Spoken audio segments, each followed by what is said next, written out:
Hi friends, welcome back to my channel. Today I am going to show you how to recover deleted message on WhatsApp. Okay, let's restart following my all steps. First open WhatsApp app.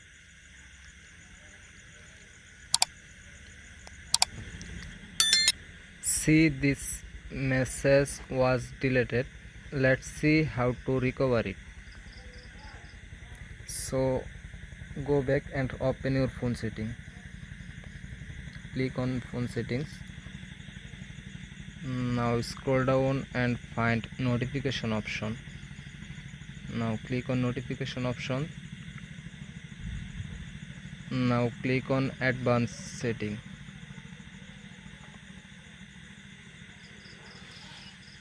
Now click on notification history.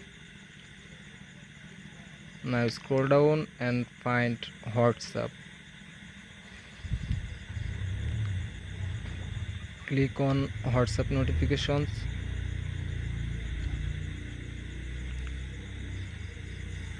By this way you can easily see your deleted message. If watching the video is helpful, please subscribe my channel. Thanks for watching.